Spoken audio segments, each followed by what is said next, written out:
Good afternoon, I'm Karen Holmes Ward. Well, she was the first woman to take the field on a professional men's baseball team, and she was called a female Jackie Robinson.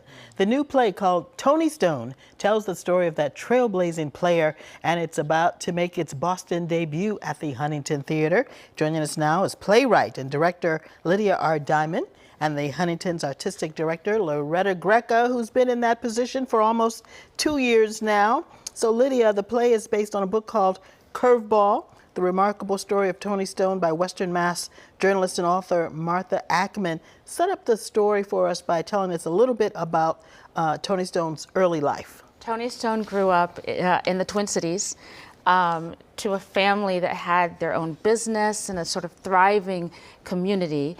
And from a very early stage, her passion was sports. She was good at any sport she played, but her real love was baseball.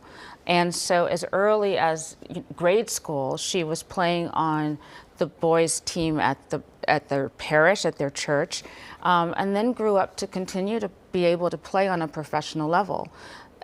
Getting into the Negro Leagues was, of course, the penultimate. Sure. And she finally did that. She played on several different leagues. Our play sort of shows her with one team, the Clowns, the Kansas City Clowns. And you know, that's where the story begins, and she sort of takes us back and through the years, and we see the landscape of her journey as the first Black woman who was always sort of surrounded by men. She was a trailblazer at a time. You know, I want to bring up a little bit an interesting note about her story. She was rejected by the All-American Girls Professional Baseball League because she was Black, and everybody has seen this movie. That league was made famous about 30 years ago in a film called A League of Their Own with Tom Hanks, Madonna, and others.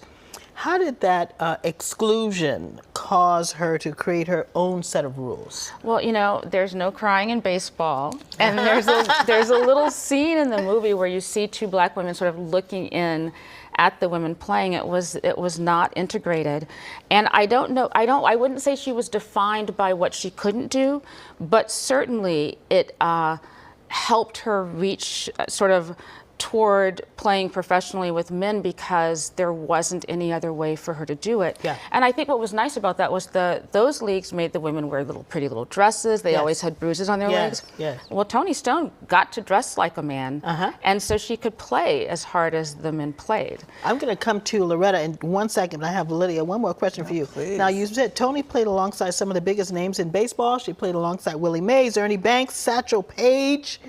Did she face gender discrimination? How is it that a woman played with, you know, men on a baseball team? You can only imagine that she did, and there was something spectacular about Toni that I think her eyes were so on the prize. She was so about the game that it wasn't that she was immune to the insults of history. Certainly she wasn't immune to the sexism she would most definitely have had to face, and the racism in the Jim Crow South, and they toured through the South. How did she do it? She persevered, but she kept her eyes on the ball. Now, it was all about the game. Now this debuted off-Broadway. Loretta, I want to ask you, what attracted you to Toni's story, and why did you want to bring it to the Huntington? Well, I saw that production in 2019, pre-pandemic, and I went because of Lydia, and it blew my mind. A, I didn't know this piece of history. B, I didn't know this extraordinary human. And I just, when I was interviewing for this job, still working in San Francisco, I talked about this extraordinary play. Not only would it be a homecoming for Lydia, but it's an extraordinary woman's story, it's history, and it's baseball. Sure, and it's kind of timeless, you know. Absolutely. It's timeless in the themes, and some of the themes that women are dealing with today are the same ones that Toni Stone dealt with through her life and career. Absolutely. Right? So the underlying message is the same.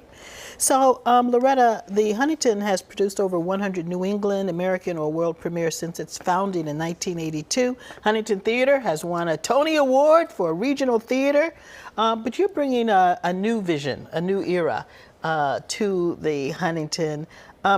Talk about how you encourage the development of new works.